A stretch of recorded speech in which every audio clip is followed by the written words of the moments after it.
America ready? And this whole rap shit is based on battling and rhyming and who got the best skills. And if your skills is like that, mash the nigga out on your rhyme. You know, but beef is definitely when Biggie explained it, when you can't come out your house. When you know any day you walk out there that, you know, that might be your last time you walk out there. When you check your gun, you check that gun extra when you walking out that house. You know what I'm saying? And you don't only carry the gun, you put an extra knife in the back just in case a struggle ensue and on some you know, close combat or something. Exactly. You know what I'm saying? But you know, that's when you know it's serious. When you walking out that crib and you check again to see if that bullet is in that chamber, and you make sure that switchblade is in that back in your back pocket. You know what I'm saying? So, you know, but I don't think that the definition of beef, what it is today, isn't the same definition of what the beef was back then. You know what I'm saying? When a nigga only had 138 in the crew with 3 bullets. You know what I'm saying? When guns was a ration and you might have had to go fist to fist with a nigga. You know what I'm saying?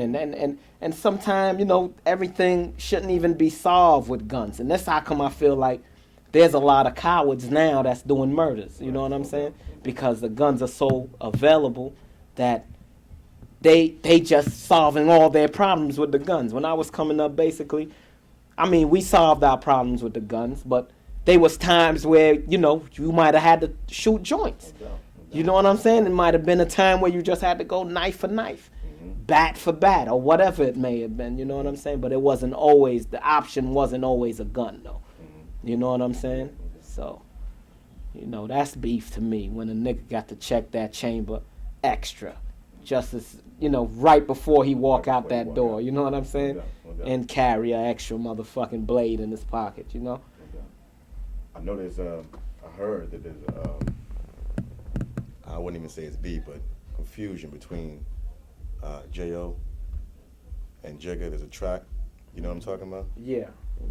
What's you talk about that track and what that confusion was, what that lack of communication was, whatever that was. Could you explain that? Well, in order for me to be able to explain that, I gotta explain to you what that track represent and what Bulletproof Love kind of, you know, how when I was putting the Bulletproof Love album together. You know, when I came up with the concept of Bulletproof Love. All right, I don't want to cut you off. Tell them about Bulletproof Love in case they don't know what that means. Give them the history of what Bulletproof Love means, or what it means to have Bulletproof Love. Okay. Well, when I was a kid, I was part of a Jamaican gang called the Untouchables. And basically, the Untouchables, you know, everything in the streets, you basically take from TV or from the movie. You know what I'm saying? Like back in the days, our gangster movies was westerns. Everybody thought they was cowboys. You know what I'm saying? Nowadays, dudes think they, I guess, Steven Seagal or, you know what I'm saying? Or other, you know, Arnold Schwarzenegger or whatever. But back in those days, you know, we all imitated westerns. We imitated, you know, the only TV show with gangsters was the Untouchables with Elliot Ness and those type of things. So we took on the name the Untouchables, and that was basically because it was hard to touch us at that time. You know what I'm saying? So, you know, as I got older and I was in a penitentiary, a lot of the younger cats was like, you know, dude is bulletproof. Every penitentiary that I went to.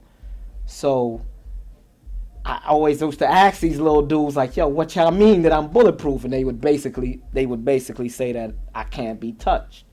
You know what I'm saying? That niggas can't touch me or whatever. So, you know, when I was doing the concept for this album, I was like, yo, it'll be dope how these little niggas showed me Bulletproof Love while I was in the penitentiary to name this album Bulletproof Love. So what I wanted to do was basically rep everything in the streets that all of us experience, from old to new. And I knew that it had to be gutter. It had to show why, you know, what Bulletproof Love was. What was the niggas who had Bulletproof Love? bulletproof love basically is niggas who got passes in the hoods. You know what I'm saying? Either you wear red or blue, gray, green, where a nigga could go in any hood and he could rep his. You know what I'm saying? Where a nigga could go, a nigga from Flatbush could go to Bed-Stuy, a nigga from Brooklyn could go to Manhattan. You know what I'm saying? Them niggas who get embraced in all of the hoods. You know what I'm saying? Those are bulletproof niggas. Those are niggas who got love in all the hoods. Is America ready? And this whole rap shit is based on battling and rhyming and who got the best skills. And if your skills is like that, mash the nigga out on your rhyme.